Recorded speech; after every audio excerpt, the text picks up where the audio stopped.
اور حاضرین السلام علیکم. آج ٹاپک تو یہ بہت بڑا ہے اور انٹرنیشنلی اس پہ کتابیں بھی کافی لکھی گئی ہیں, اسکالرلی آرٹیکلز بھی ہیں, ریسرچ پیپرز بھی ہیں, بٹ انفارچونیٹلی اس ایشو پہ پاکستان میں اکیڈیمیا نے اتنا زیادہ کام نہیں کیا. اس لیے میں آج آپ کے ساتھ میڈیا نے اس کو کیسے کانسپریسی رجیم چینج کی, اس کو ڈیل کیسے کیا, میڈیا نیریٹیوز کیسے بنے, وہ تھوڑی ڈیٹیل میں جاؤں گا اور اس کا تھوڑا سا آپ کو اسپیکٹس بتاؤں گا لارجر اسٹریٹجک لیول پہ. لیکن میں یہ پوسٹر دیکھ رہا تھا رجیم چینج کانسپریسی, تو مجھے پتہ لگا کہ یہ بھی راشد نے یہ پینافیکس بنایا ہے. تو راشد کافی اچھے کام کرتا ہے, میں خل پی ٹی آئی میں, تو میں رجیم چینج پاکستان کو جب ہم دیکھتے ہیں تو اس کے دو انٹرنل تو decision one state to abandon bargaining with another and remove the target states leader. P T I کی حکومت میں جب ہم یہ دیکھتے ہیں تو ہم خبریں دیکھ رہے تھے, میڈیا میں آ رہی ہیں کہ جی جو بائیڈن جو ہے وہ کال نہیں کر رہا, فارن آفس کا رابطہ ہو رہا ہے, پاکستان کے minister Shah Mahmood Qureshi, U S national security adviser Anthony Blinken سے فارن آفس نے رابطے کی کوشش کی, نہیں ہوا.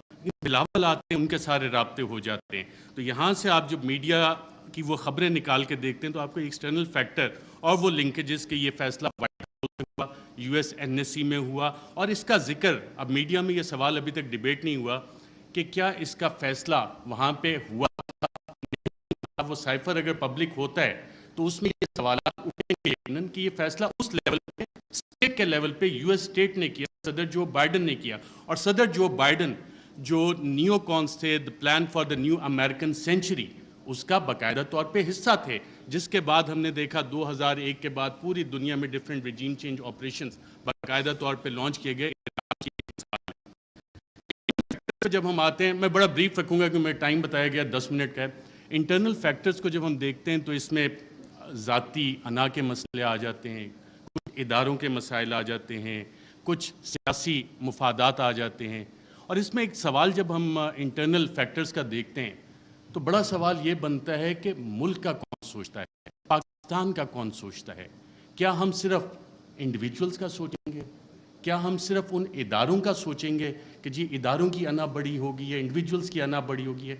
پاکستان کا کون سوچ رہا ہے. کیا وزیر اعظم عمران خان اس وقت پاکستان کا سوچ رہا تھا یا انڈیویجولز کے بینیفٹس دیکھ رہا تھا. اور کیا یہ جو رجیم چینج کانسپریسی ہے اس میں جو میڈیا نیریٹیوز بنے وہ کس طرح کے بنے, اس میں انڈیویجولز اور انسٹیٹیوشن نے ڈومینیٹ کیا یا پاکستان کا سوال کسی نے اٹھایا اس حوالے سے. میڈیا نیریٹیوز اس حوالے سے سائلنٹ ہیں, اس میں آپ کو انسٹیٹیوشنل اور انڈیویجول ڈومیننس نظر آتی ہے. اچھا, کوورٹ ایکشن بھی اس میں باقاعدہ طور پہ پلان ہوا. میڈیا میں being fly on the wall and being an active participant, ایک ایکٹیو جرنلسٹ ہوتے ہوئے آپ کو بہت کچھ پتہ لگتا ہے کہ جی میڈیا نیریٹیو بننا کیسے. اکثر جو حکومتیں بیٹھی ہوتی ہیں ان کو سب سے آخر میں پتہ لگتا ہے کہ ہمارے ساتھ ہو کیا رہا ہے. میڈیا کو پہلے پتہ لگ جانا شروع ہو جاتا ہے, کیونکہ کوورٹ ایکشن میڈیا نے پبلک اوپینین شیپ کرنا ہوتا ہے, پاپولیشن کو بتانا ہوتا ہے کہ جناب یہ حکومت کے ساتھ مسائل ہیں, اور وہ کہانیاں شروع ہو جاتی ہیں, اور یہ ڈاکومنٹڈ ہے اس سارے کیس میں بھی. اور پھر ٹولز اس میں استعمال ہوتے ہیں, لا فیئر جس کو ہم جسٹیفائی کرنے کے لیے, لا پلس وارفیئر, لا فیئر, اور اس کے پولیٹیکل اینگلز بھی ہیں. اور ایک مثال تو فواد چودھری صاحب نے بھی ابھی دی کہ کس کس طرح ہوا. پھر ایک مثال جس دن آخری دن تھا اس حکومت کا, سب کچھ ہوا لیکن ہوا کچھ بھی نہیں, میسیجنگ بھی ہوئی لیکن ہوا کچھ بھی نہیں. کارروائی کیا ہوئی تھی اس دن, کچھ ہوئی لیکن میسیج کنوے ہو گیا تھا کہ یہ کچھ ہو سکتا ہے لیکن ہوا نہیں. سو وہ لا فیئر باقاعدہ طور پہ اس رجیم چینج آپریشن کا ایک حصہ تھا, سوچا گیا, امپلیمنٹ کیا گیا, اور میڈیا نے اسے باقاعدہ طور پہ رپورٹ کیا, جس وجہ سے آج ہم اس کی بات کرتے ہیں, سوالات اٹھتے ہیں کہ جناب یہ والے کام کیسے ہوئے.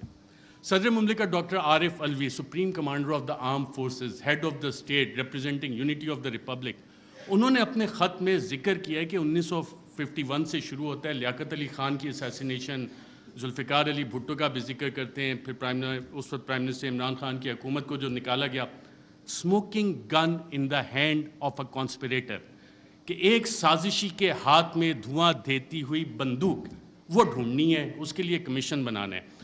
تو انڈیویجولز کو ہم سائڈ پہ رکھ دیتے ہیں, ہم اس میں ایک لارجر پیٹرن آئیڈینٹیفائی کرنے کی کوشش کرتے ہیں کہ پاکستان میں اگر ہم یو ایس لینس کے ذریعے دیکھیں, کیونکہ پاکستان کی فارن ریلیشنز جو ہیں ہم لوگ موسٹلی یو ایس بلاک میں رہیں, تو اس میں ہم یو ایس لینس سے اگر اس سارے مسئلے کو دیکھیں, پاکستان کی 75 سالہ تاریخ کو, کہ کہ کب کب کیسے کیسے گیا. میں لارجر اس میں براڈ فریم ورک میں آپ کو بتاتا ہوں.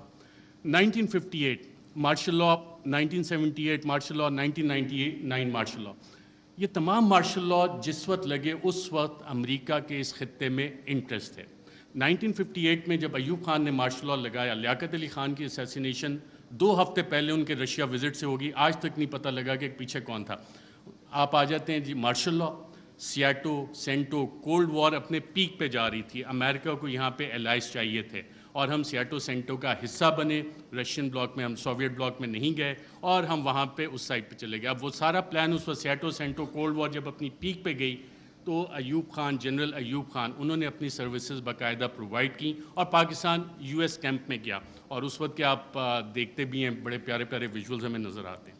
1977 جب ہم دوبارہ آتے ہیں تو اس وقت پھر امریکہ کے ریجنل انٹرسٹ یہاں پہ تھے اور ہم دیکھتے ہیں کہ کوورٹ وار باقاعدہ طور پہ شروع ہوئی, افغانستان کی جنگ لڑی گئی اور اس وقت پاکستان میں پھر مارشل لاء آ جاتا ہے.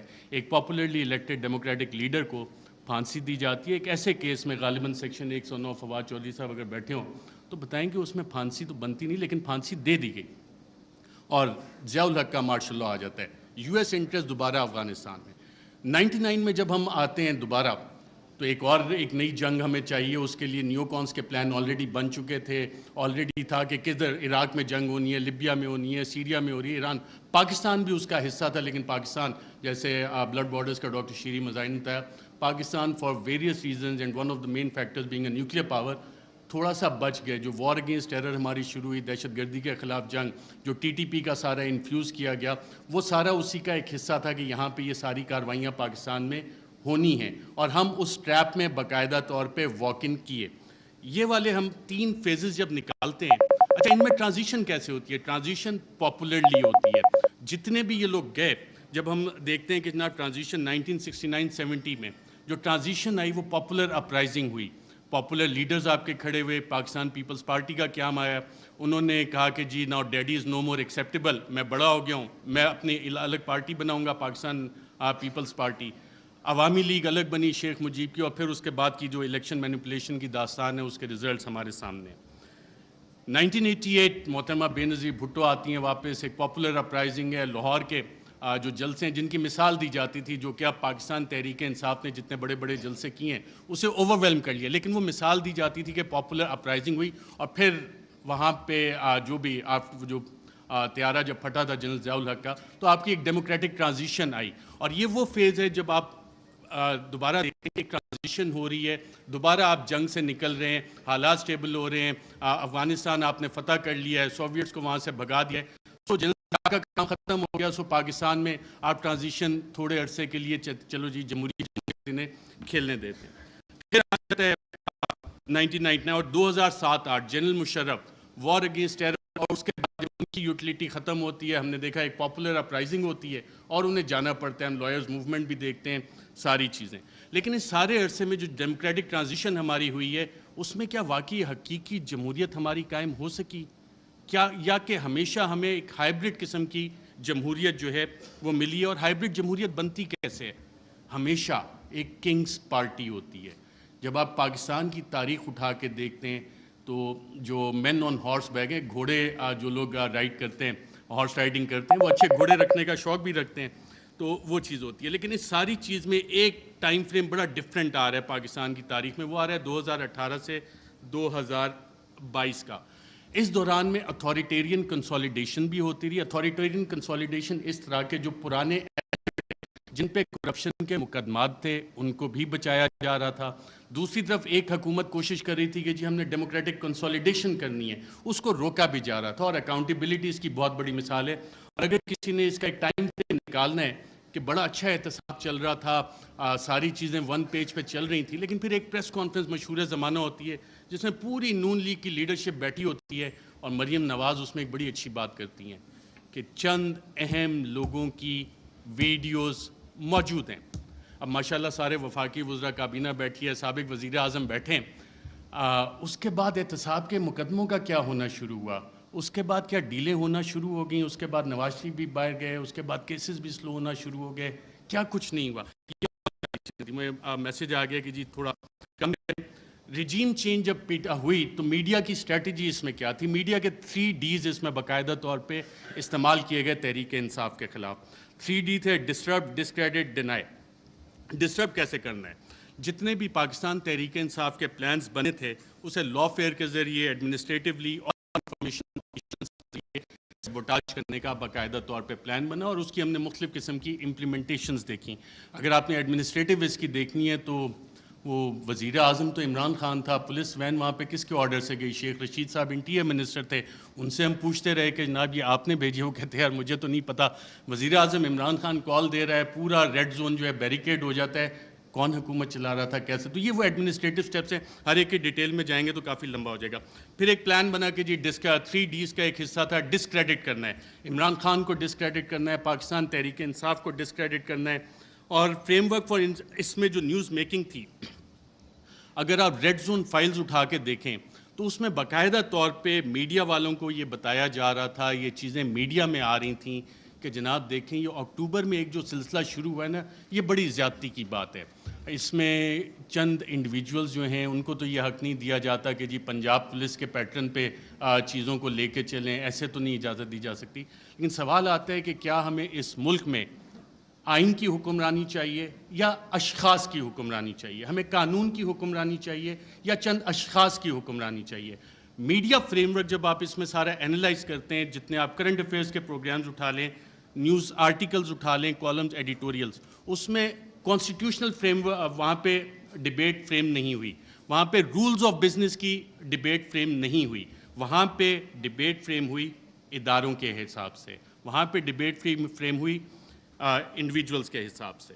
اور پھر اپریل میں 9-10 اپریل، اس سے پہلے یہ پلان آ گئے تھے کہ جناب میڈیا سپیس بھی ڈینائی کرنی ہے، بلیک آؤٹ بھی کرنا ہے، جو چند صحافی کوشش کریں کہ آواز اٹھانی ہے ان کو آپ چینل سے نکال دیں. عمران ریاض میرا خیال ابھی بھی بیٹھے ہیں، مجھے اطلاع ملی تھی کہ انہوں نے ایکسپریس جوائن کرنا ہے، لیکن ایکسپریس پہ بھی ابھی تک آن ایئر نہیں ہو سک رہے. حالانکہ سلطان لکھانی صاحب فریڈم آف پریس میڈیا اس پہ بلیو بھی کرتے ہیں، کافی اچھے ایڈیٹوریل آرٹیکلز اور چینل بھی چل رہا ہے، but he is not on air. تو پوری وفاقی کابینہ جو ہے سابق، اس پہ بھی ایف آئی آرز ہوئی ہیں، اور ملٹیپل ایف آئی آر دہشت گردی کی بھی ہوئی ہیں.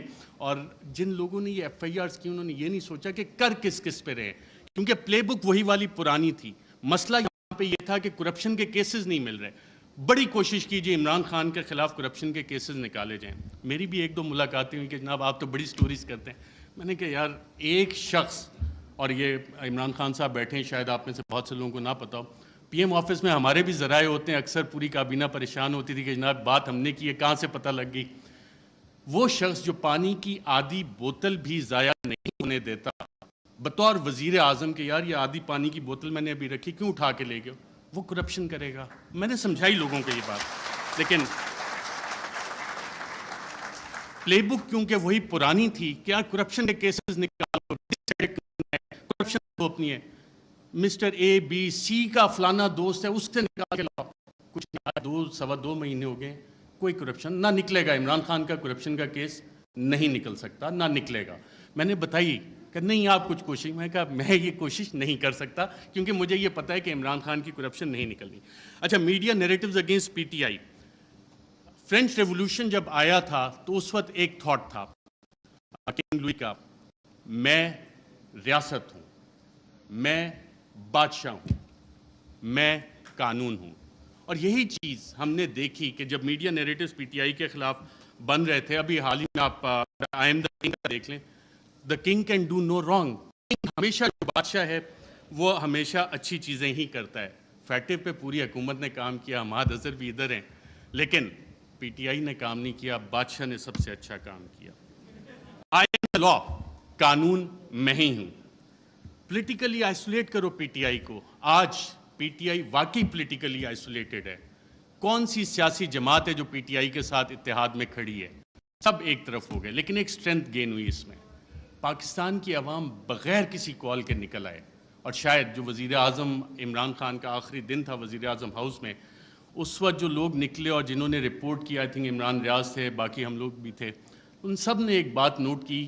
آپ نے خود بھی اپنا دفتر چھوڑنا ہونا، کافی ٹائم لگتا ہے، کہ ایک شخص فوراً اٹھ کے چلا گیا اور کہا، جب سوال جواب ہوئے، کوئی رہ تو نہیں گیا کہ اکیلا کر دیا ہے، اب اس کے ساتھ کس نے کھڑا ہونا ہے؟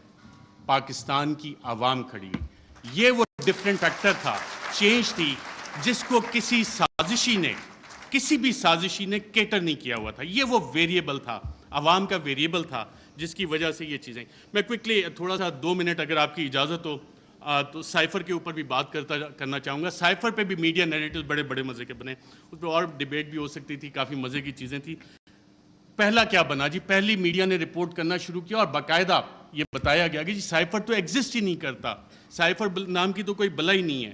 پھر دوسری چیز ہے، میڈیا کی یہ سٹوریز آئیں اور ریکارڈ کے اوپر موجود ہیں، پرنٹ کیے ہیں، ٹی وی پروگرامز ہیں کہ سائفر تو یہ ایزمپشنز پہ بیسڈ ہے. وہ ایزمپشنز ہیں ہمارے ایمبیسیڈر کی یا کس کی.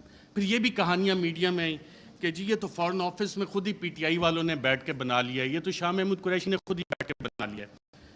پھر جب وہ بھی ساری چیزیں، کیونکہ سائفر ایگزسٹ کرتا تھا، سائفر موجود تھا، پھر کہا گیا جی کانسپریسی کا ایویڈنس کوئی نہیں ہے.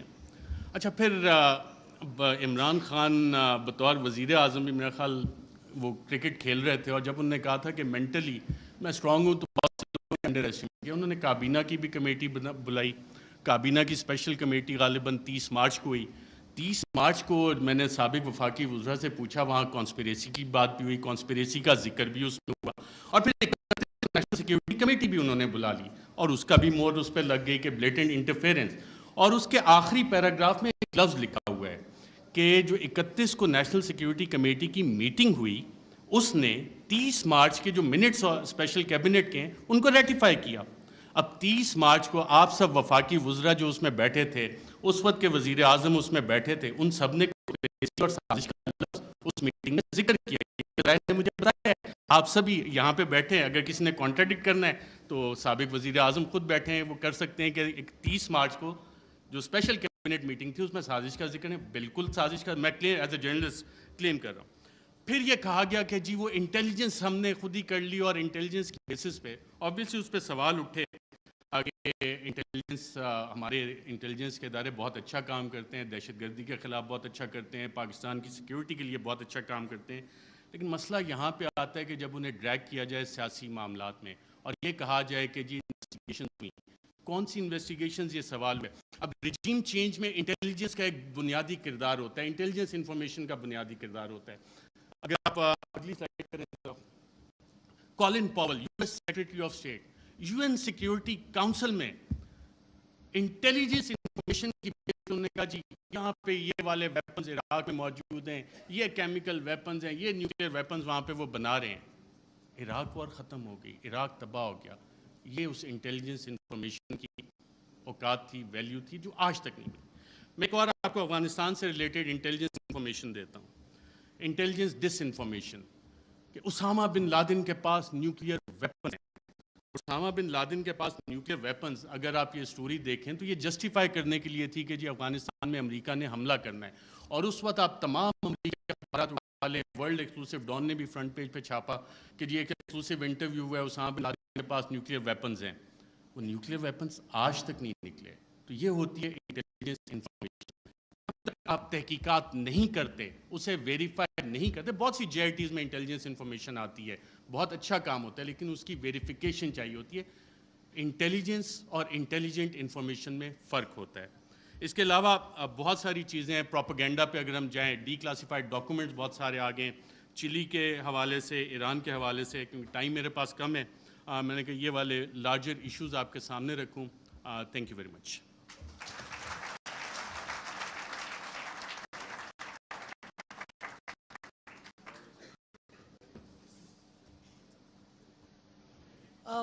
شوکت ترین صاحب معیشت کی بات کریں گے اور اس کے بعد حماد چیمہ انرجی پہ کریں گے. Hammad Azhar, sorry I am mixing two speaker.